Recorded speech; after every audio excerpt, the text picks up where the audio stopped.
Good morning, everyone. Welcome to This Is Not Quite a Degree, where we talk about things that I don't quite have a degree in, but I do have opinions on, or things that I kind of learned something about that I want to share on the internet, because why not, quite frankly. I am in a really good mood today. I don't know, I woke up too late. I am in my new space. As you can see, it's quite nice. I got my plant boys. I'm so proud of them, actually. They grew so much in the last couple of months, and I'm like, I am turning into a plant mom. Maybe one day I can actually take care of kids, who knows. Anyway, I'm probably gonna have to get into this a little bit more. You can also see like the sun is changing like crazy outside, but we're just gonna deal with that and roll with it, because all of this relates to today's topic, and for that I will sit up a bit more, because it's so weird because I have a different lens on my camera right now, and I'm like, I feel so far away from the camera, but at least my head is not cut off in any way. What are we talking about today? I feel like this was a damn long intro. Anyway, we are talking about, it's January, so obviously yearly goals. What else would it be? Anyway, I'm literally the last person on this train, like, how else would it be? However, I do have a really good excuse for that, because I did take a really long vacation, which was really necessary, because one reason why I literally haven't been able to make any videos in the past year, not like anybody has really been missing me, has been that I moved to Berlin and I finished my undergrad studies, started my master's degree, and damn it, like, it's a lot of work to move into a new apartment, to find new friends, get around a new city, all of that. And so the past 3-4 months of my life has just been insanely busy. But New Year's resolutions are just my jam. I love them. I love watching videos about them. I love talking about them. Damn it, I even started a fucking NGO where I talk to younger girls about them now. Because I'm like, get your resolutions ready. But I didn't want to make this video just about my goals, because I feel like I did that last year, it's fine. But maybe there's another way for you to take more away from it than just me going through my goals and being like, this is what I want to do. Anyway, in the last year I have pretty much fulfilled all of my goals, which I am really, really happy about. Some of them I didn't even think I would fulfill, and others just kind of like, things just kind of happened. They fell into place. I was really, really lucky.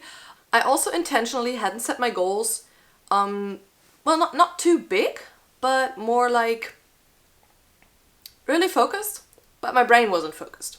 I think that's a good way to put it.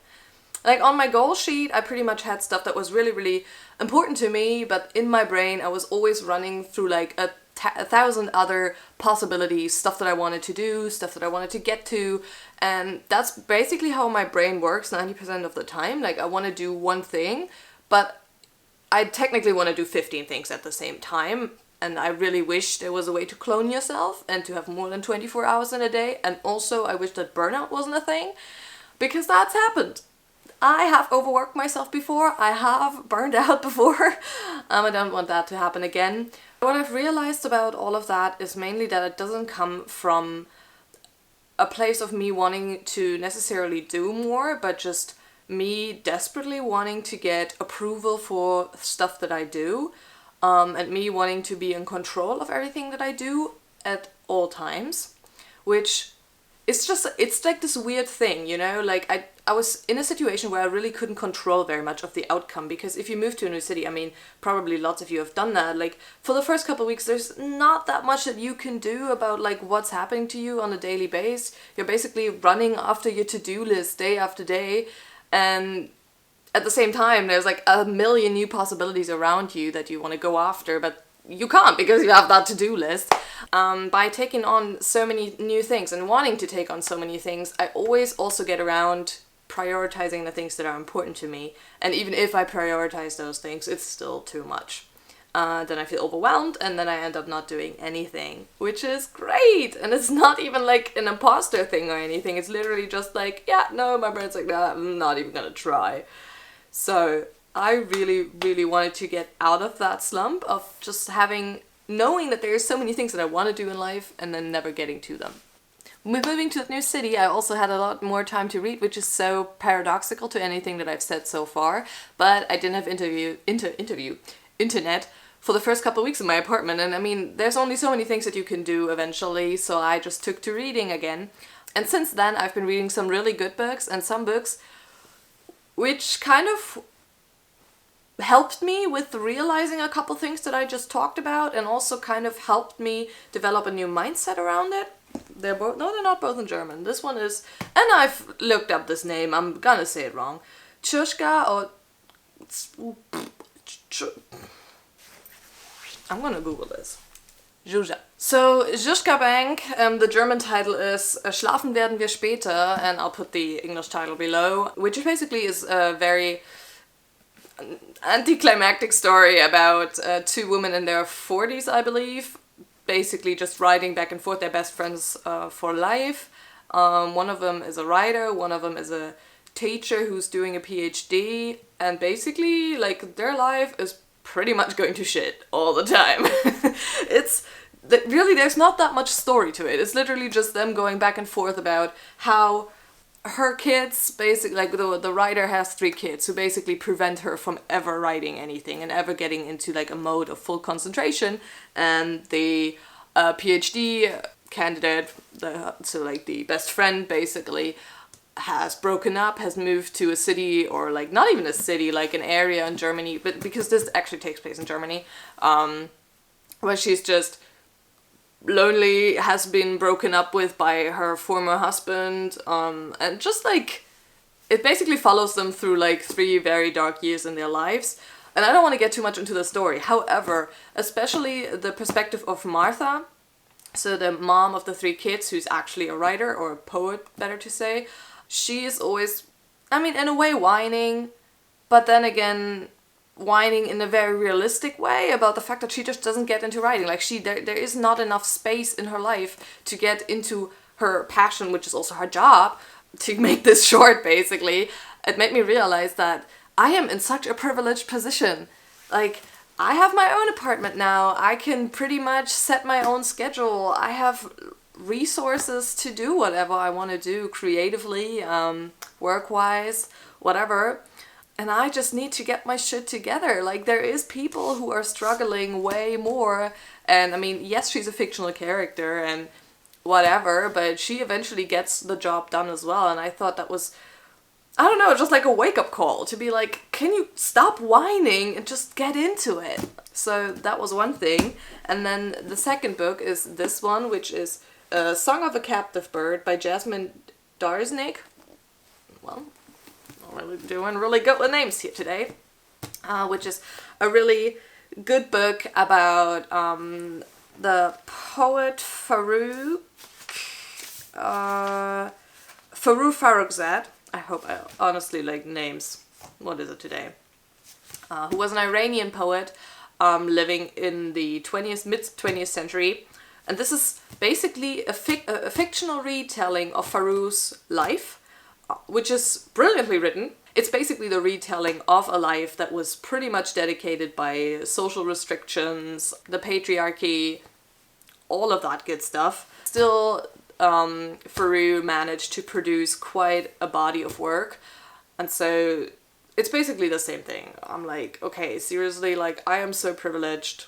Like, I just need to get to it, basically. And this is why I'm sitting here today, because, like, it doesn't have to be perfect, just like get into it, get into the flow and do it. And I just encourage you to maybe read one of those books, or like think of a book that touched you in that way and reread it, because I feel like it's a good reminder that oftentimes the only person standing in our way is ourselves, and we should kind of work through that a little bit and just get some work done, and it'll be all good. Or will it? Yeah. Then, because I don't want to end this on the note of do this, because I also don't really want to I don't want to be an advice channel. Man, no, absolutely not. Yeah. Says she doesn't want to be an advice channel, and the next thing she does is give you 2 pieces of advice. In the realm of standing in our own way, I have kind of thought about how I want to get around it this year. And the things that I came up with are not necessarily very inventive or innovative. I'm just gonna say it. Change your environment and take baby steps. I feel like baby steps is something that I always talk about because it's something that I struggle with, because I am a person who tends to think very big, tends to go through a ton of situations, scenarios, possibilities in my head, and I just can't see the fucking next step in front of me. So that's what we're gonna do. I feel like I've even made a video about this before. And then also lastly, which is something that relates to everything I said at the beginning of this video, with me moving, having my own apartment, having this nice new space, which obviously isn't done yet, but yeah, is I did not